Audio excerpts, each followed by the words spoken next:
Hello and a very warm welcome to today's session. I would really like to extend my invitation today to Maria, to Anton, to Gustav and to Martin. And I really sincerely hope that you enjoyed the first introduction to history of art when we focused on composition. Today we are going to focus on space, but before with the first two examples, we are going to revisit composition, and then I gradually introduce space to you. Altogether, there will be new slides today. However, there are about 3 which we are going to revisit as well. So, let us start with the first example by Jyoti, the ognishanti Madonna. As you may remember the last time, one needs to think of examples, how they would be within a context. And obviously nowadays this example is in the Uffizi Gallery in Florence. However, one needs to think that it would have been within a church, and it would have been an introduction to us, or a kind of approach to us to start praying and to consider the importance of the birth of Christ. Let us begin or revise composition. So, as you may remember, the last time we spoke about we need to consider the format. So it is an upright format, which is a portrait. You may remember we need to look also, is there a central vertical axis going through, which it is. You may see that there are parallel vertical lines through the frame of the throne, which is a Gothic throne, and also the way the figures are aligned here. Then we have a central horizontal axis going through, and there are repetitive horizontal lines. Here, for example, the steps going up, and we have also a very strict alignment of each layer of the figures. We need to look at shape. So we have the overall shape with this kind of pentagonal shape, and the triangular top is reiterated in the throne. Just as a kind of introduction to you as well, that often when you had religious paintings of that time, that the architectural elements within a painting reiterated the architecture of the church in which the painting would have been displayed. But this is just a little side thing.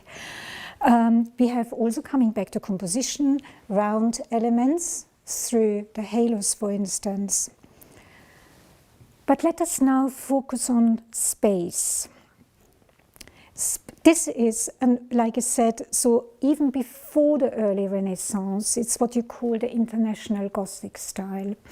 It's so a kind of bridge between the Gothic period, and you might see it in the architectural elements, and it is really starting being a step towards what the Renaissance is, which is with its thriving for balance, harmony, proportion, and normally a revival of classical antiquity, which we do not yet see here. But how did the artist try to convey space? And it is really innovative in the context of the time. You may, on a first glance, think, oh, there's no kind of proportion, for example, because the Virgin Mary seated and a Christ child are extremely large. This is still where the Gothic element comes through. So it's more in relation to the importance of the figures that the size is conveyed. However, and this is now where three-dimensional depth starts coming in. Can you remember the last time when I pointed out certain diagonal lines which are leading us to the vanishing point, the center of the picture? Here I would like to say you have, for instances, here again a direction which I called the orthogonals. Here you have orthogonals more or less leading you as well to the center of the picture. when you look at the lines of the different lines of the heads, they also lead you more or less into the picture. So we need to look at attempts, and I will say here attempts. You will see it subsequent work much more detailed, but attempts to convey linear perspective.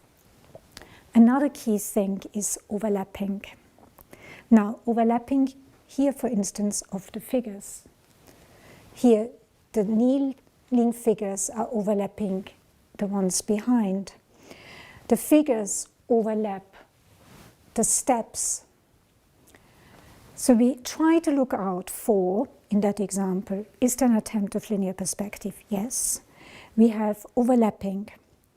And then another attempt is to create a little bit more what you call tonal modeling. And tonal modeling is to have more or less a little bit of gradations, for instance, like within the face, or here within the material, here in the folds. All this kind of play of certain darker and lighter areas gives us this illusion of depth, which is called tonal modeling.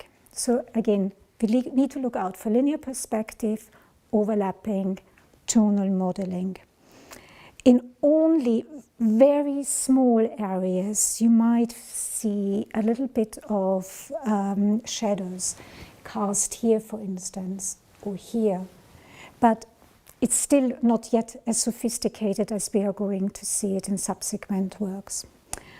I also would like to add that texture.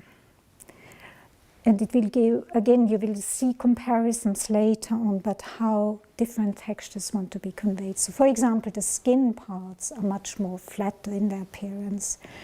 But then in different fabrics convey different textures. The wings convey yet a different texture.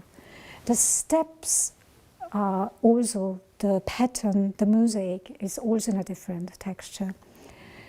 So these are things we need to look out for additionally. Then how to do people or figures involve the viewer. And there are again different ways. So for instance, the Virgin Mary and the Christ child look towards us. So this engagement with the viewer takes us also into it.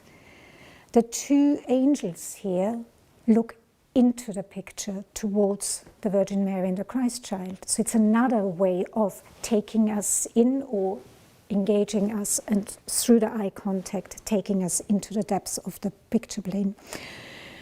You have here distinctive foreground, midground, background, so with the receding planes. Then colors can often also play. So for instance, you have cooler colors. The blue, the white comes more in the back, pushes us more in the back, while the warmer colors, like the red, for example, obviously in that sense the gold comes, the warm colors come forward. So it's something to look out for in subsequent works. Can we go to the next example, please? Good. This is now really an early Renaissance work. So you see the move from the previous painting, which is the International Gothic style, to the early Renaissance.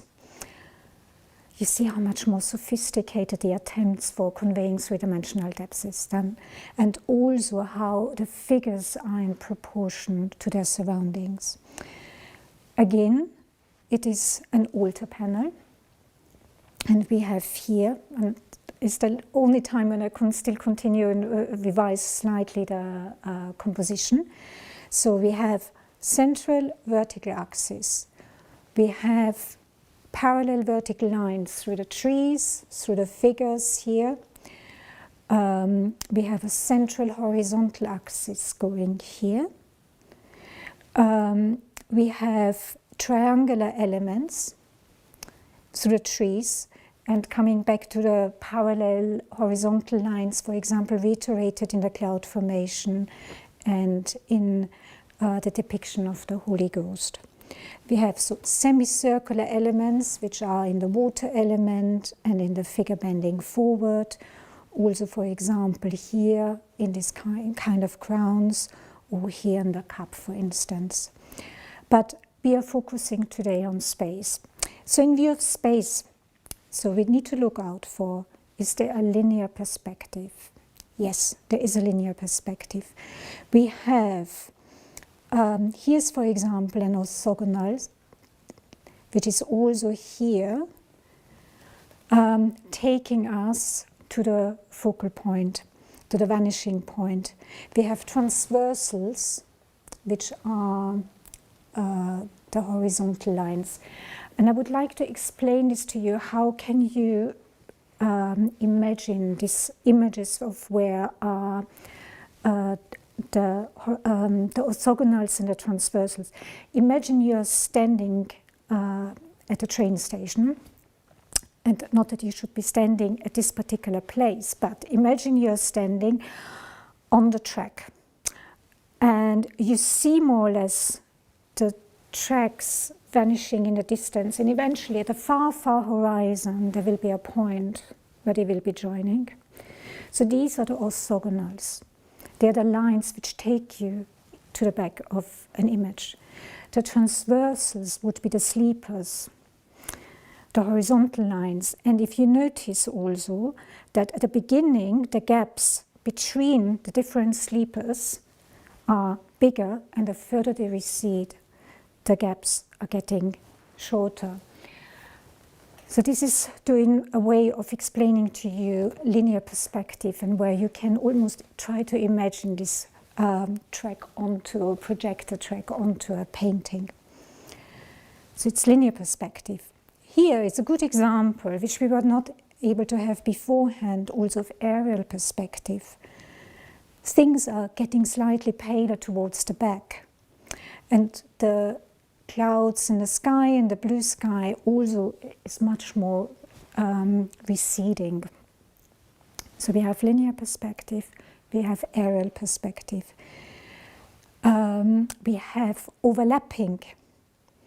So for instance here, St. John the Baptist is overlapping the figures in the background and the trees.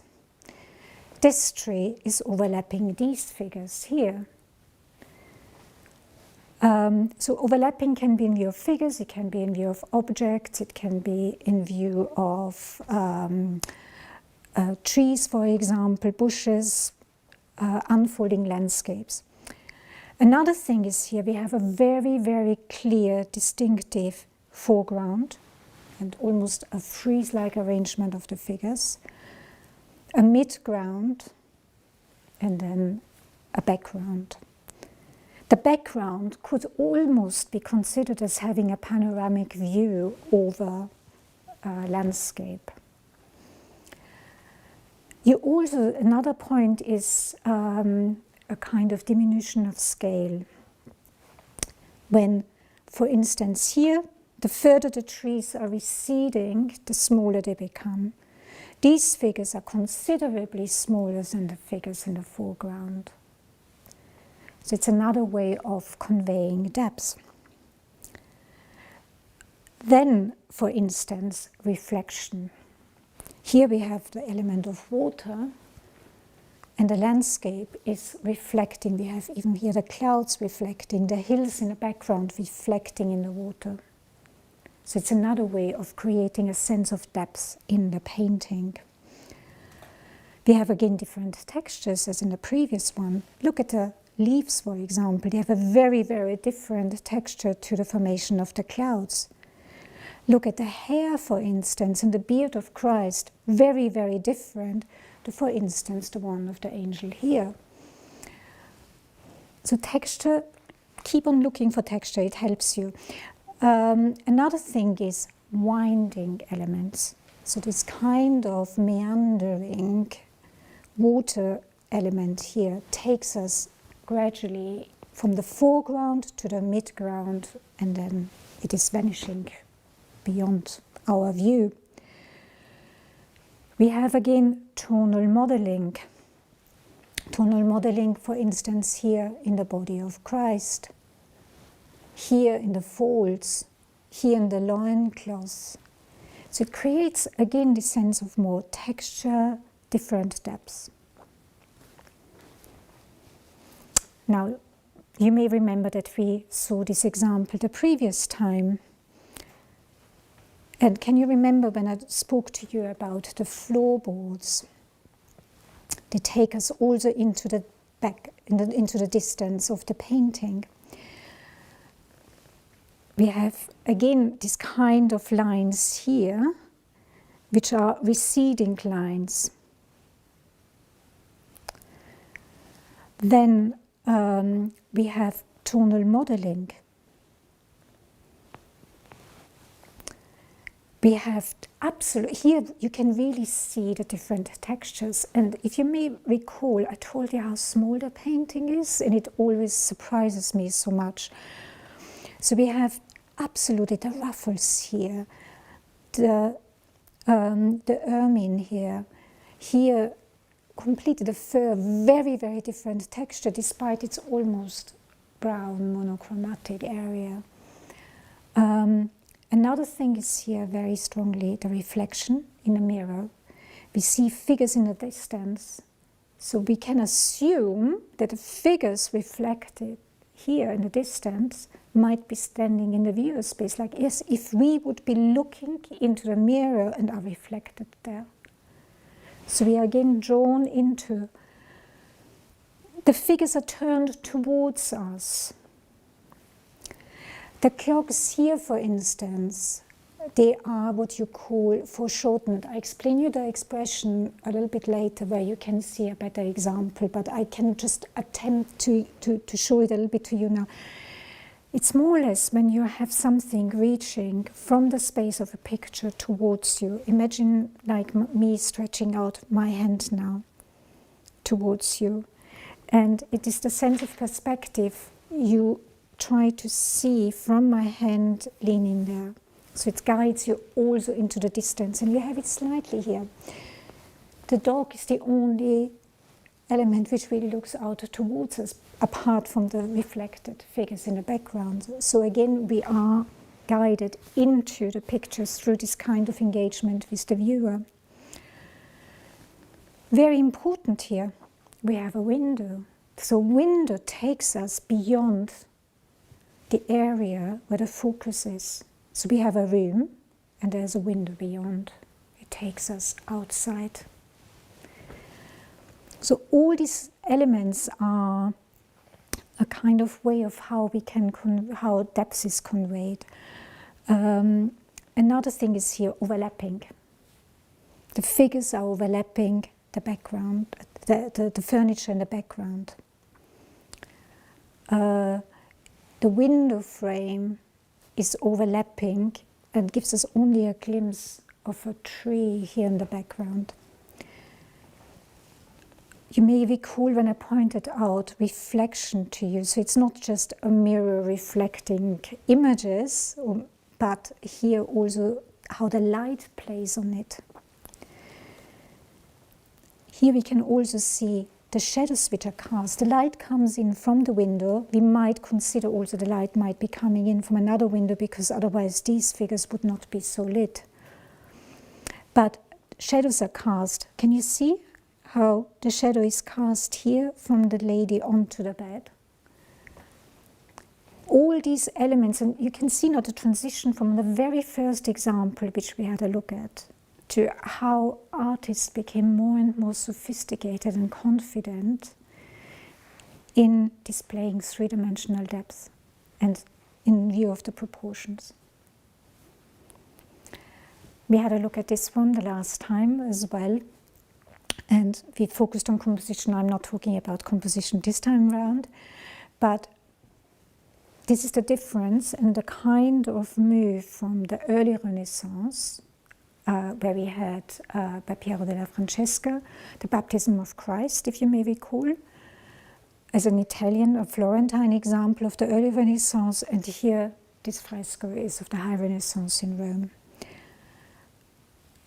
I would like to just point a few things out for you in view of High Renaissance. The High Renaissance is basically building on the achievements of the early Renaissance.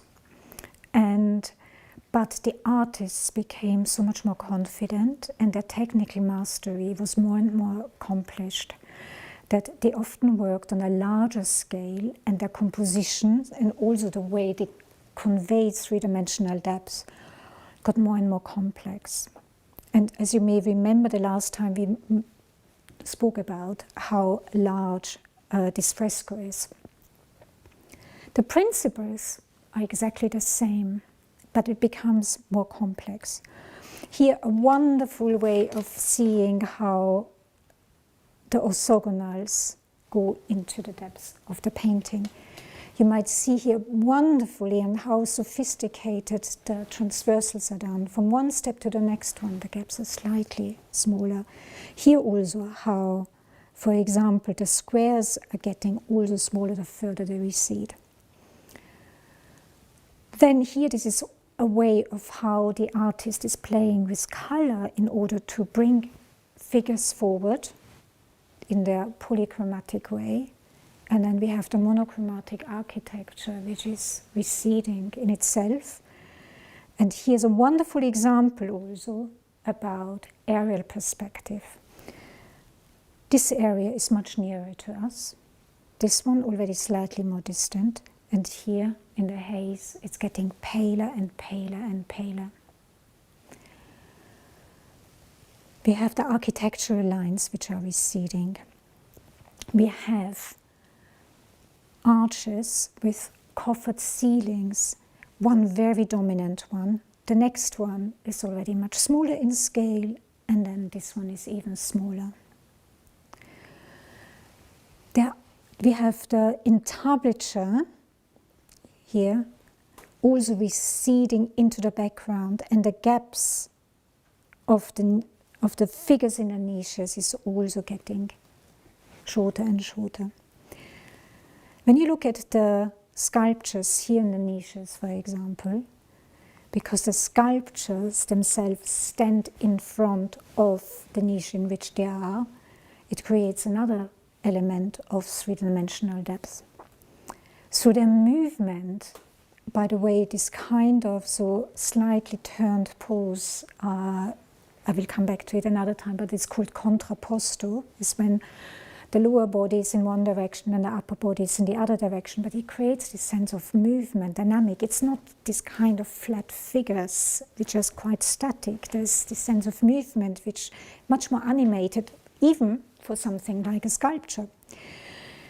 Below the sculptures in niches, this is Apollo and this is Minerva, you have relief sculpture scenes. Again, you have display of the light and shade. It's what you call chiaroscuro, light and shade. Sometimes it's more pronounced, sometimes it's less pronounced. Things which again create here three-dimensional depths are kind of groupings. We have one group here in front of another one. We have here this grouping in front of another one. And then try to look out, particularly when you have figures, lots of figures in a picture, are the figures looking out towards us? We have this figure engaging with the viewer. We have here a figure engaging with us. So they are looking out, and isn't this also interesting? One on that side of the picture plane, the other one on that. It also draws us towards. Figures which have turned, which are quite in the foreground, not so much in the background, but in the foreground, and which have turned the back to us and look into the picture, take us also into the depths. So for example, the grouping here turned away to us, very close to our physical area, but it takes us so gradually in. Here also, this person is looking into the picture, over the shoulder, what is happening, takes us in. Then here this figure is walking up the steps. Interestingly enough, when you just take this figure here and this figure, so one is looking out, the other one is walking in, plays again with this kind of involving us, creating this sense of three-dimensional depth. Then, and this is a very good example here and here to explain this context of foreshortening. I told you, so when something is more stretched towards the viewer, and how linear perspective is being tried to convey it. So here the foreshortened right leg, and here as well. We have shadows cast. You can see from where the light comes from, fictively, from within a picture plane. Here you have the shadows of the people. You can see it even here below. So just summarize again. You look out. It depends obviously on the work, but is the linear perspective? Is the aerial perspective? Is the overlapping? Are figures engaging with the viewer? Are they drawing us into? Are there shadows? All these things are, is there chiaroscuro, when I told you chiaro, light, oscuro, dark, play of light and dark. We have it here, for instance.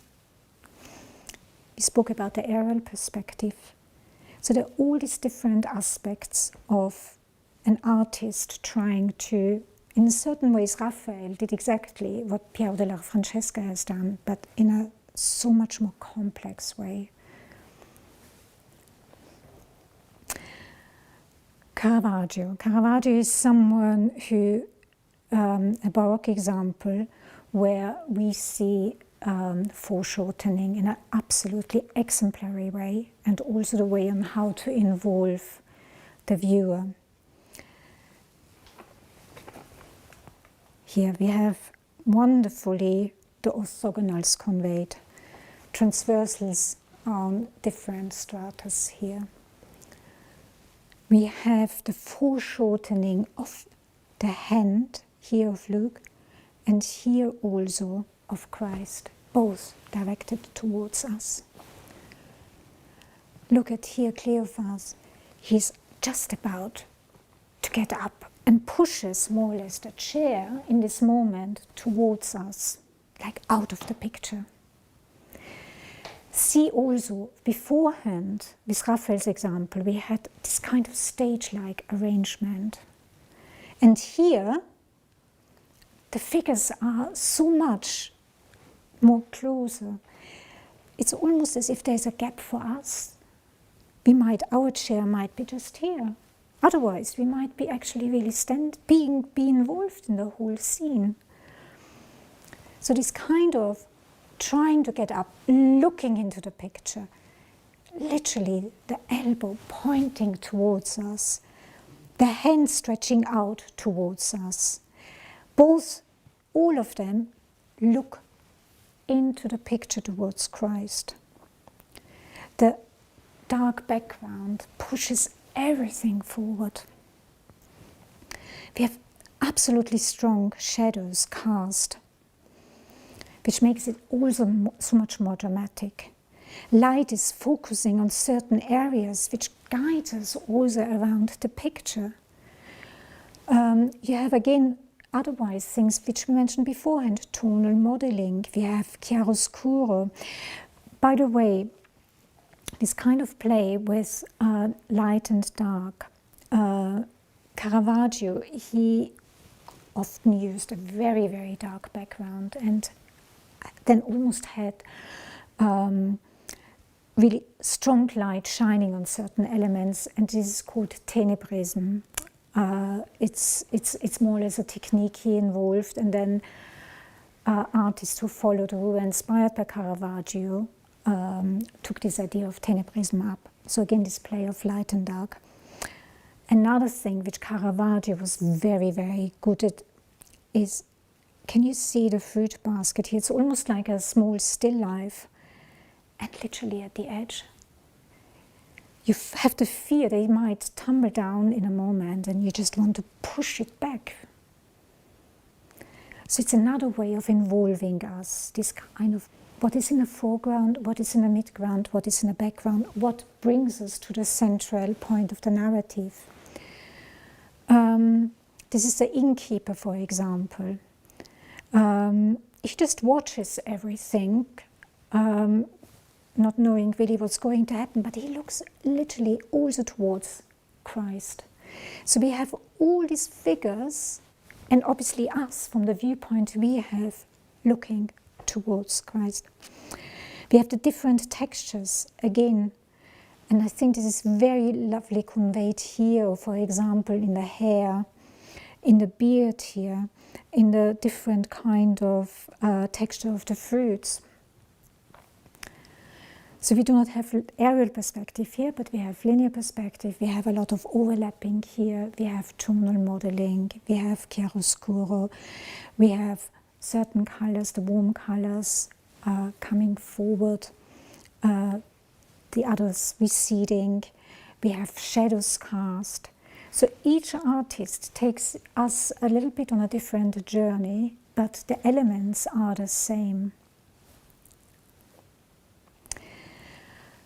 This is a landscape going back to the Dutch Golden Age by Ruysdael. I thought it might be a very strong contrast to the Caravaggio example. So we have a landscape format. We have 2/3 sky and only 1/3 the landscape below. Very different way of taking us into the picture. So for instance, here more or less from a mill, some wheels here. Then we have the river meandering, taking us into. Then we have here the poles holding up, being almost like securing up that there's no landslides here. Again, they are getting smaller and smaller and smaller, and they are also cast in a much darker light, probably because of the clouds. We have here 3 figures, 3 ladies walking into the picture. Without them, imagine they would not be here. We would have a completely different sense of scale as well. Through their size, they give us a kind of sense, proportion of the houses. So obviously the windmill is quite dominant, but the other buildings, they are receding and they are getting smaller in size.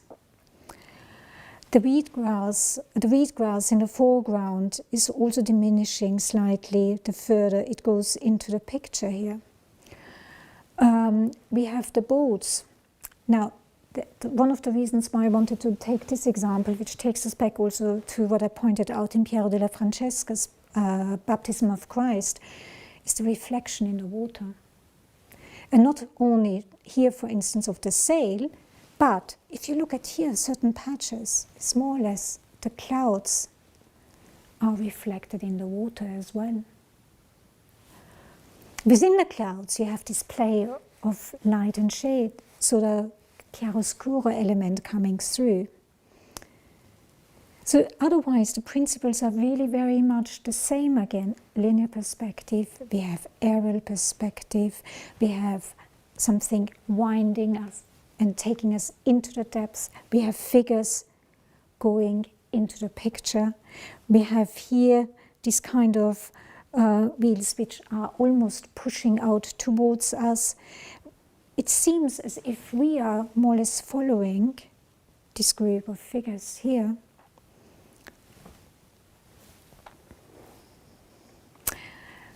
Now, we had a look also at this picture the last time. I invite you to consider again how has the artist conveyed 3-dimensional depths. So we have the orthogonals, we have the transversals, we have the 3 brothers overlapping each other, and the further they go, like the third one, is much more in darkness than the first one. Another thing is the embrace here. So we have this hand coming forward also from within the picture plane.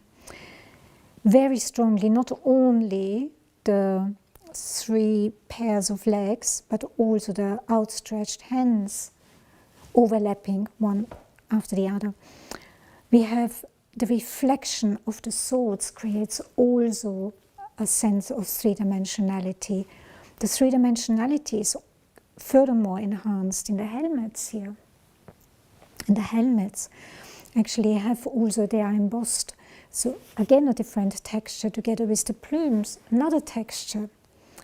One of the things which we could not see in previous works so extensively, or actually not at all, look, almost a sculptural treatment of the human form. We see veins, we see the muscles, all the different kind of, so it's not flat as it would, if you recall the ognishanti Madonna at the very beginning, I mean the way how the skin was conveyed, it's almost flat. Here, the figures come alive. Then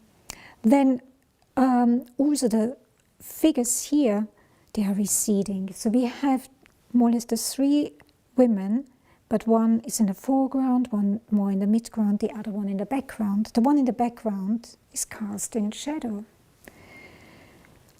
The child is looking towards the viewer. Her hand is almost not reaching out, but quite close to the viewer's space. So we have a quite strong stage-like setting with a frieze-like arrangement of the figures. In the foreground, we have a midground, and then beyond the arches, we have a background. So very sophisticated way. So again, different textures in view of, for instance, the hair here, or of the clothing, the material, of the bricks, and so forth. Very famous painting, Liberty Leading the People.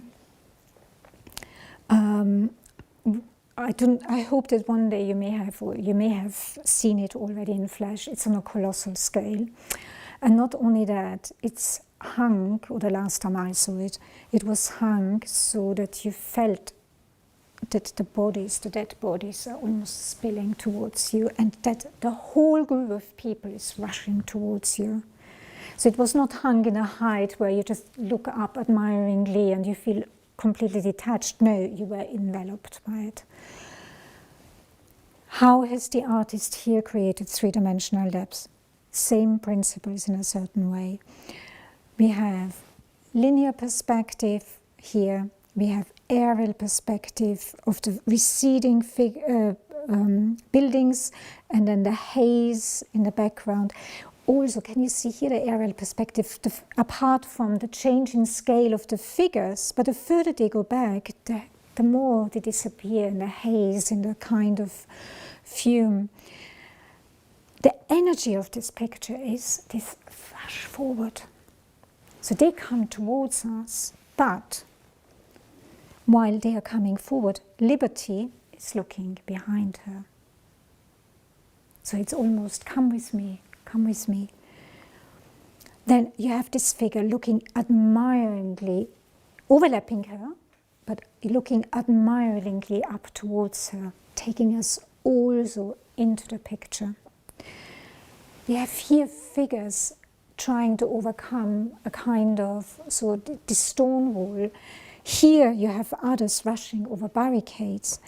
You have dead bodies, almost, can you see here, lost his cap, his hat, almost rolling into our space. Foreshortened foot here. All these different tiers, it's like a kind of altar where the sacrifices of humankind. Can you remember the last time when we had a look at The Sea of Ice by Caspar David Friedrich? It's not a very different layout, the way with the triangular, the pyramidal arrangement, and then the angular parts which are making us stepping into the picture.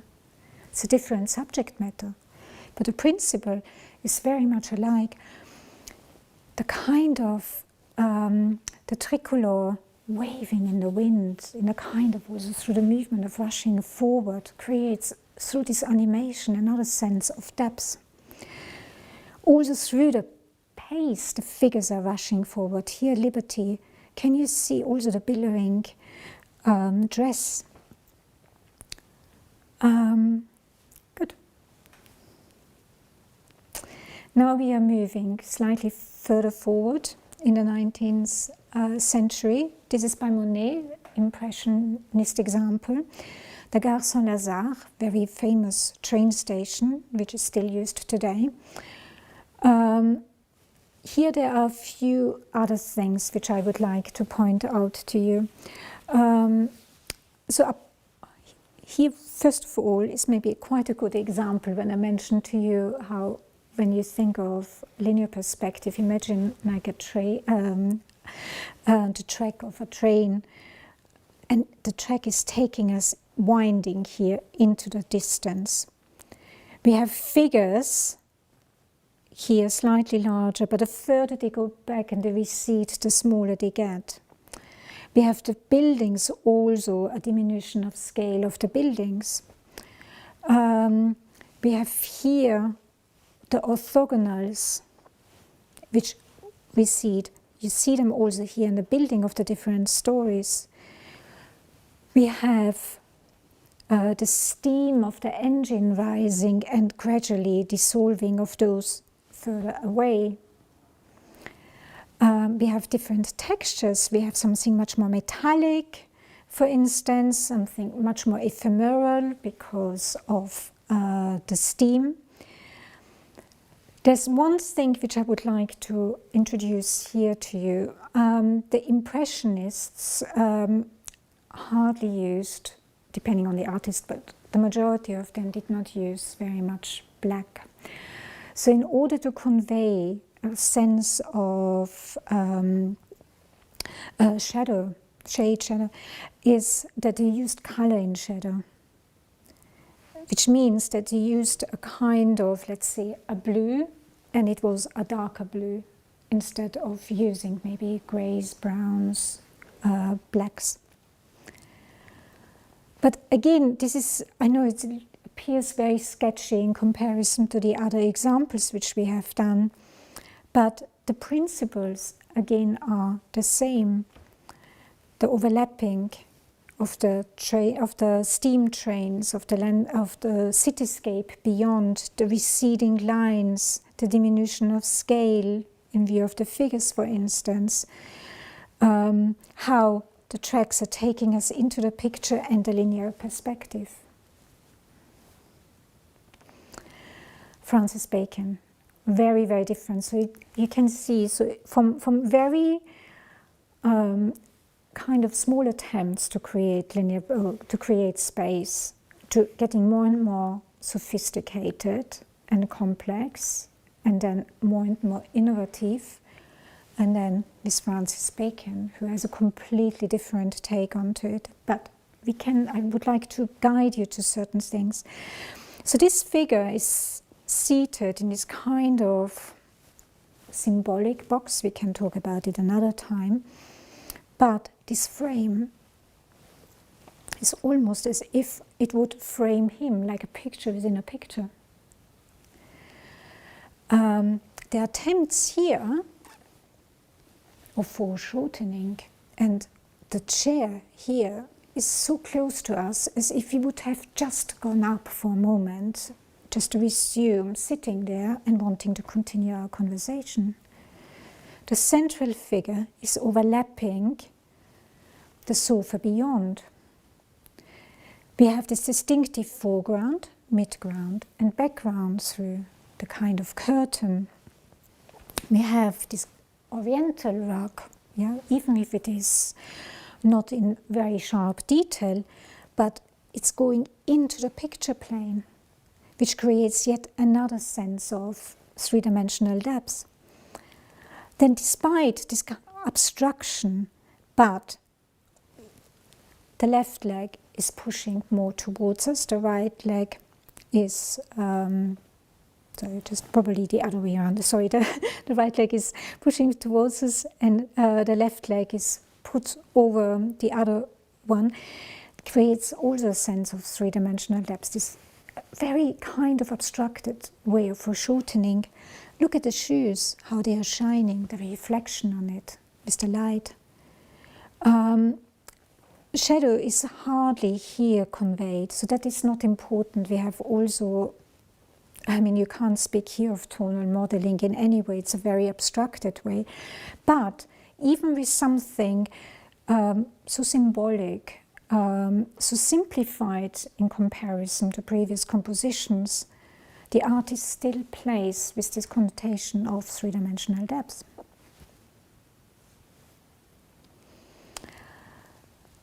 Hockney, Mr. and Mrs. Clark and Percy. Percy is, by the way, the cat here. We have, again, distinctive foreground, midground, and the background. We have here a kind of way of taking us into the picture, the table. We have the reflection of the light, of the light on the vase here. Casts shadows, if you see that. We have this kind of rug, which was very popular in the 70s. The way how Mr. Clark is putting his feet into it, immersing it. So the different strands are overlapping his feet. Very good example of foreshortening here, despite a much more abstracted views than we have seen beforehand. The angle in which the chair is turned. We have him and her both engaged with the viewer. So really looking out towards us. It's almost as if maybe, did they have maybe an argument? Have we stumbled into something we should not be there? We do not know. The cat is looking out. And then you have the shutters, you have the balcony, you have a town garden with the trees, and then another building opposite. So you have all these different layers of conveying depth.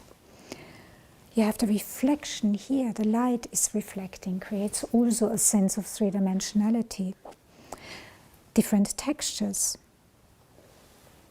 Yeah. So I think this is the last example for today.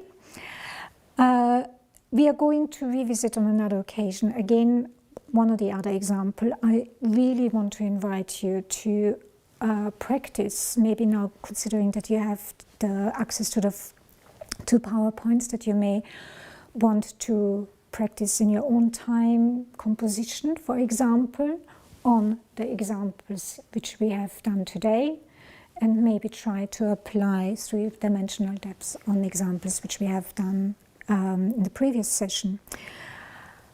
Next time we are going to focus on color, but before that I would like to invite you to a Zoom meeting which is going to take place coming Saturday on the 13th of March at 4:30 p.m. and Nina will send you an invitation, and I'm really looking forward to meeting you and to exchange things and to discuss things with you. And obviously if you have questions, please do ask them. Thank you very much.